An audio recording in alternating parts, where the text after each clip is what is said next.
Hola chicos, seguimos con la primera parte del Renacimiento italiano, lo que se llamó el Quattrocento. Nos toca ahora ver la escultura. Tiene 4 ilustres personajes. Vamos a ponerlos, que son Ghiberti,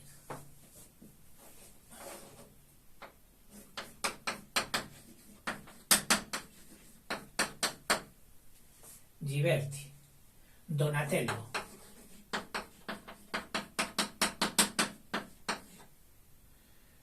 Luca della Robbia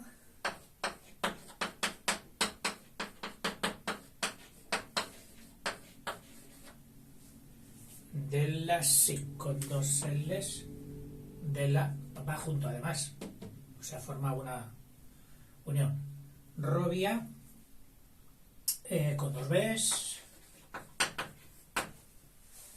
y Verrocchio.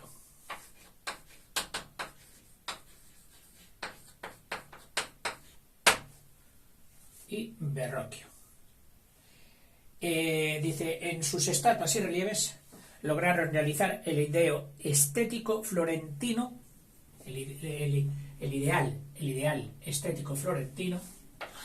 Vamos a poner aquí, ideal estético, es decir, qué características perseguían y lograron en sus esculturas, que fueron vigor, es decir, unas esculturas, unos cuerpos vigorosos, no templados ni con figuras suaves, ni con formas suaves, no, vigorosos en la musculatura, en la forma, en la postura, lograban dar la sensación de vigor, de fuerza. Realismo, ya sabes por dónde van. No buscan el ideal griego del Discóbolo y de Fidias y de toda aquella gente que buscaba la perfección absoluta, como diría otro, y los feos que se mueran. No, estos más bien recogen la batuta del realismo romano, que hicieron unas esculturas reales. Es decir, tú ves una escultura de aquellos, una cara, y dices, esto es de uno en concreto, pero uno entre millones. Lo mismo que cuando vemos nuestros rostros. Son rostros entre millones de otros reconocibles.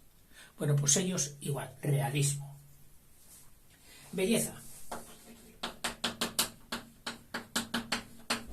Y alguno estará pensando, oiga, con tanto realismo, si el individuo era feo, ¿cómo lograrían que tuviera belleza?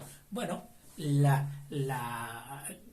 no importa la correspondencia, iba a decir, la catalogación de feo y guapo, por otra parte una cosa muy adolescente. Una vez que se te pasa en la adolescencia, sabemos, el mundo está dividido en 2 partes, lo de los feos y lo de los guapos, eso ya se sabe.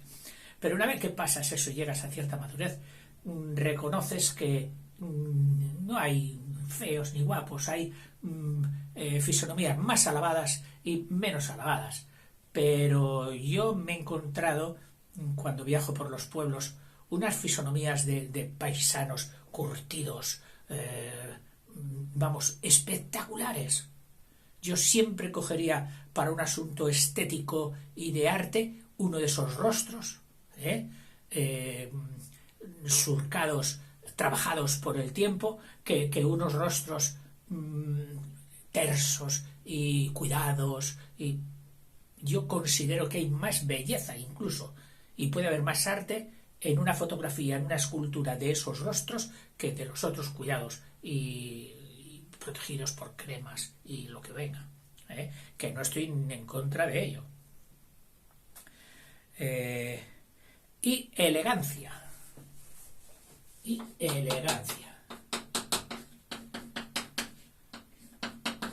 Elegancia, que es distinción, que es sobresalir dentro de la vulgaridad o dentro de la normalidad, por así decirlo, de las formas, decir, esta es elegante, distinguida. Estas 4 características fueron las que persiguieron la escultura del Quattrocento. Entramos con cada uno de los escultores. Ghiberti. Ghiberti ya lo puedes asociar a una obra. Las puertas del Baptisterio de Florencia. El Baptisterio, sabes tú, que era una iglesia o una construcción religiosa donde se bautizaba. Por eso casi todas tenían una piscina en medio, porque se bautizaba por inmersión, no por ablución de agua encima de la cabeza como se hace hoy. No. El neófito, que así se llamaba al nuevo, como nueva planta, neófito, se metía en la piscina, unas piscinas de poca altura, no se vaya a ahogar uno.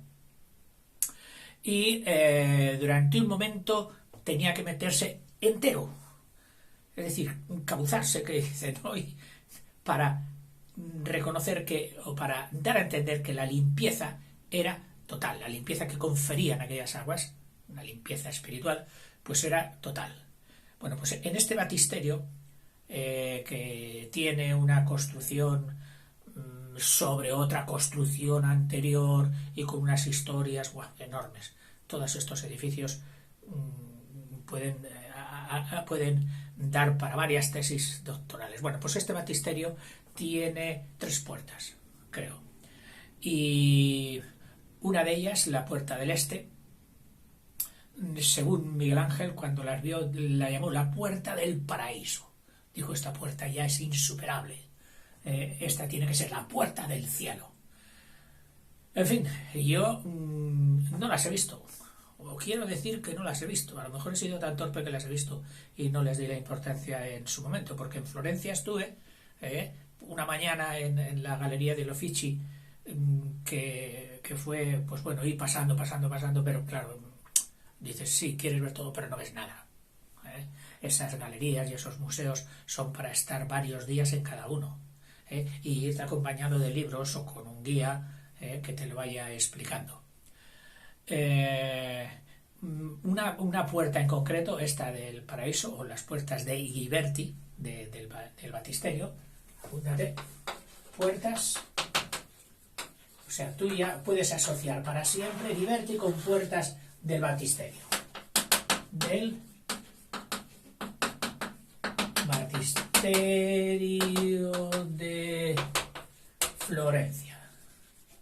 Bueno, para indicarte la complejidad y la perfección y el trabajo y el arte y el valor que pueden tener estas puertas, solo te doy un dato.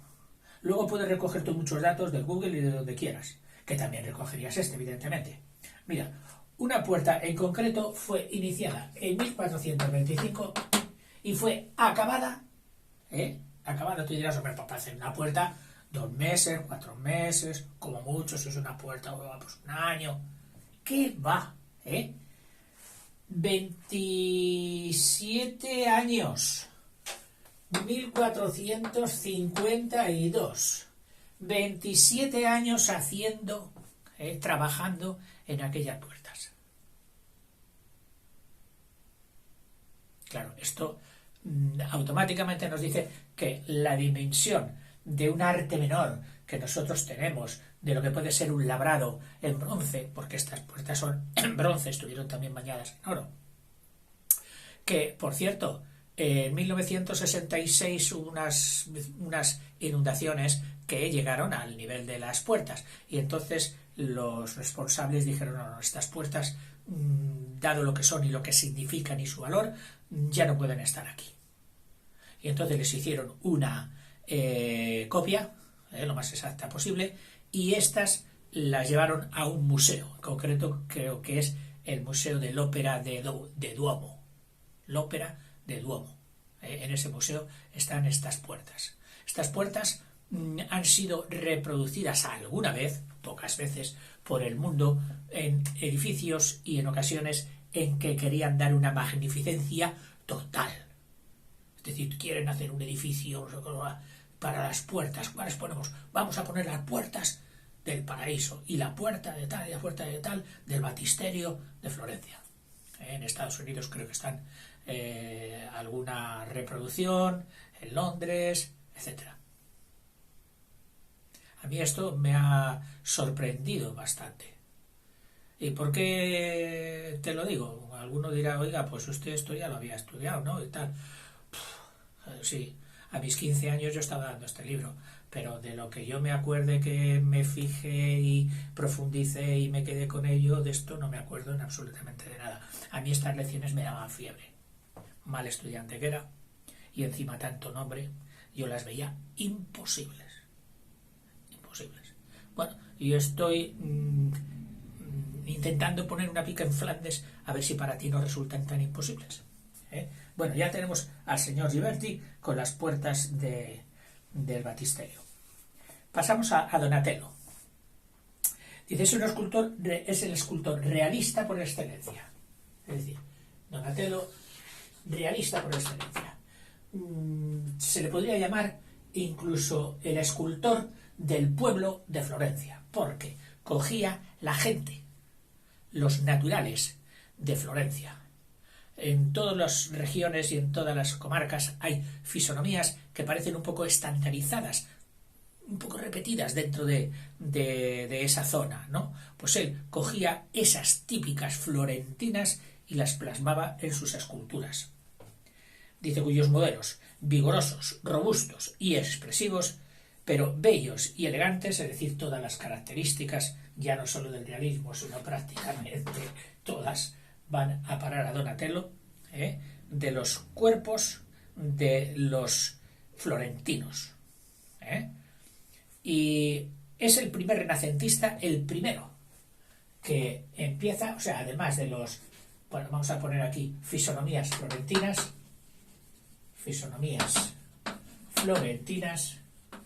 tiene otra faceta también, es el primero que esculpe, es decir, que hace esculturas de niños.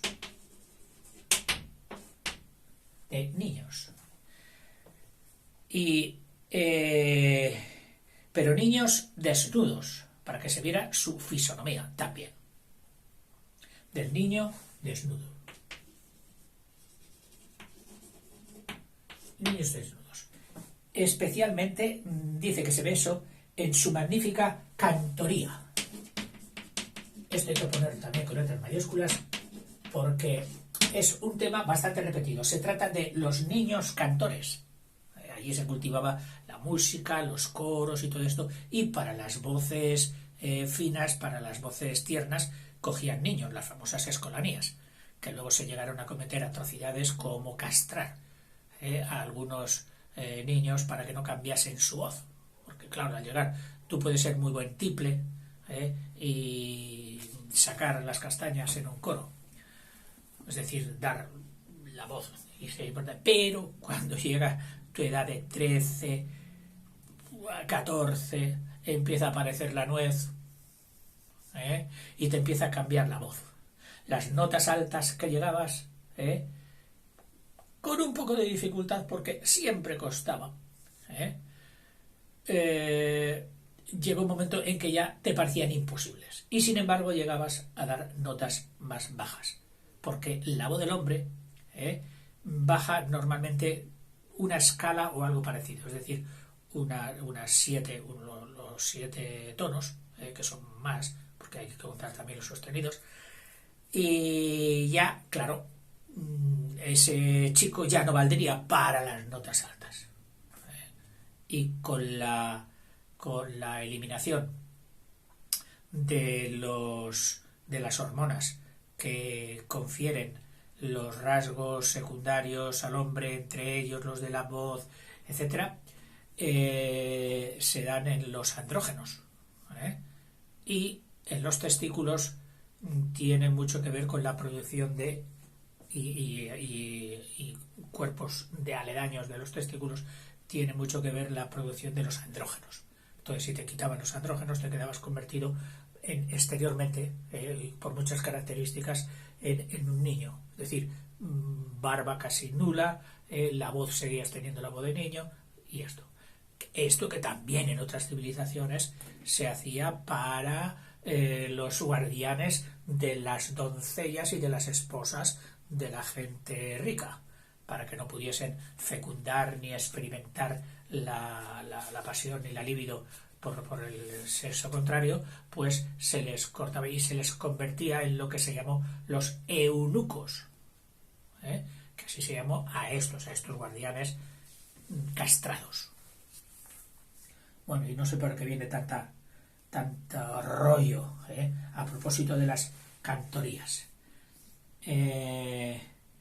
Su obra maestra son también, dentro de Donatello, además de las cantorías, pues un San Jorge, un santo muy cogido para esculpir por su naturaleza y su idiosincrasia, bueno, su forma de matar dragones, de ir a caballo, de experimentar el valor y las formas y la fuerza y el dinamismo en una imagen de un hombre balanceando un dragón, pues era muy escogible San Jorge. Que no sé en estos momentos si realmente está con el dragón o no, se le suele representar así. Y su David, David, el pastor astuto, pero también guapo, noble, fuerte, medio adolescente, medio adulto, que logró tumbar a Goliat con la onda. También ha sido muy cogido. Prueba de ello que luego este tema del David bíblico sería repetido por otros famosísimos escultores, Miguel Ángel y compañía. Bueno, pues Donatello tiene uno. Y una estatua ecuestre, es decir, una estatua a caballo. Ecu es caballo, ecuestre, montado a caballo. En concreto, la de Gatamelata. Gata con dos T's. Melata, que fue la primera de esta época moderna. Una estatua ecuestre, famosa. Pasamos al siguiente, a Luca de la Robbia. Luca de la Robbia, nacido en el 400 y hasta el 82. Tuvo una vida bastante larga para aquella época. De fecundísima producción, es decir, así como hay artistas que producen poco pero muy bueno y por eso han llegado a la fama, este tuvo una producción enorme, era prolífico. Es notable no solo como escultor, sino también con otras artes plásticas afines a la escultura, como eran la cerámica, moldear con barro, no solo platos y botijos, sino también esculturas, efigies, sino como ceramista y esmaltador. Esmaltador es darle ese recubrimiento de esmalte. Normalmente los esmaltes tienden a hacer la superficie más dura y por lo tanto menos atacable por la intemperie. Uno de los mejores esmaltes es el vidriado, el que hacían con vidrio, que todavía se utiliza en los baldosines hoy. Y recuerda que fue uno de los primeros logros de no iba a decir las esculturas, de los frisos que había en los palacios mesopotámicos, el vidriado, que fue lo que les salvó de la hecatombe que generalmente sucedía, puesto que trabajaban en barro y aquello duraba muy poco. Ya os dije que quizás la supremacía hoy de la fama de lo egipcio respecto al mesopotámico era el empleo de determinados materiales. El egipcio utilizaba piedra y el mesopotámico utilizaba barro. Pero bueno, dentro del barro ya ves que hubo también algunas que son gracias a los vidriados.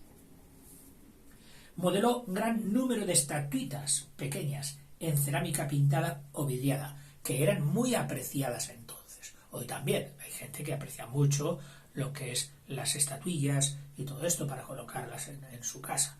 Pues en aquel tiempo también. Y en especial bustos, rostros de niños y de vírgenes.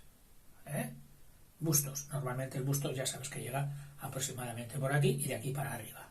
Bustos de niños y de vírgenes. Su obra más famosa también es otra cantoría, Luca de la Robbia. Ponemos aquí prolífico, esmaltes, que hemos dicho también la moldear en barro, ahora no me viene, ceramista, cerámica, ceramista, pues tiene también otra cantoría de niños. Mira, te la voy a poner aquí, porque ya que la doctora Matas quiso ponerla en su libro, ¿ves? Los niños cantores. Si puedes, fíjate en el rostro que tiene cada uno. Rostro personalizado. O sea que esos niños, cuando se vieran en esta escultura, sabrían quién era perfectamente y se reconocerían. De Luca de la Roya. Que, como la de Donatello, es una maravilla de gracia y realismo. Está en la Catedral de Florencia, esta de la Roya. Esta cantoría. Seguimos con el siguiente, que es Luca de la Roya. No, perdón. Ya estoy con Luca de la Roya. Sí, con Verrocchio. Es que ya hemos llegado al cuarto. Se me había hecho corto. Verrocchio. De Verrocchio, digamos lo que digamos, que es muy poco, le dedican muy poco espacio respecto a los otros tres. Hay algo que te lo hará recordar para siempre. Y es que fue aquel escultor que al mismo tiempo era herrero y muchos más oficios, amigo del padre de un chiquillo al que su padre observó que tenía unas dotes muy buenas para dibujar. Y un día fue a su amigo, a Verrocchio, y le dijo: oye, echa un vistazo a mi niño, a ver si tú crees que se podría ganar la vida en un futuro dibujando. Y se quedó sorprendidísimo Verrocchio. ¿Sabéis quién era este chico? El mismísimo Leonardo da Vinci, del que hablaremos, porque su vida y su obra es apasionante. Pero Leonardo, pertenece ya a la tríada de los grandes, del apogeo de Roma, del Renacimiento. Estamos todavía en el 480. Que quieras que no es la época del apogeo, es un renacimiento pleno, pero no es la época del apogeo romano. Pues Verrocchio, ¿qué nos dice de él? Dice, fue escultor y orfebre. Orfebre, ya sabes que la orfebrería es la producción de objetos con metales preciosos. Con metales preciosos. Quien hace un superanillo, quien hace una bandeja extraordinaria, quien hace una estatuilla, pero en oro o en plata, es un orfebre. Un orfebre. Pues era escultor y orfebre. Su obra más su obra más famosa es la vigorosa escultura del condottiero Coleoni. Escultura del condottiero, que era un mandamás. En este momento no era el alcalde, es decir, el sumo, me parece que era uno de los que estaban al lado, algo así como un consejero, un diputado de la República de Florencia de entonces, el condottiero Coleoni. Escultura famosa de Verrocchio. Pero, ya digo, Verrocchio se te podrá olvidar ahora, pero cuando veamos la biografía de Leonardo da Vinci, no se te olvidará Verrocchio. No se te olvidará. Estuvo con él hasta los 20 y tantos años. Y luego, cuando ya se pudo independizar Leonardo, porque ya tenía suficiente categoría y reconocimiento como para marcharse del taller de Verrocchio, no lo hizo. Se quedó con él porque había adquirido con él un gran cariño, y siguió con él, con Verrocchio, mucho tiempo. No sé si pasar, yo creo que sí, porque me están saliendo los vídeos suficientemente grandes como para aburrir, y te voy a dejar solo con los escultores, con estos 4 grandes y sus 4 características, todo ello alrededor de Florencia o del 400 de Florencia. Hasta luego. Nos veremos en la pintura. Emocionante también.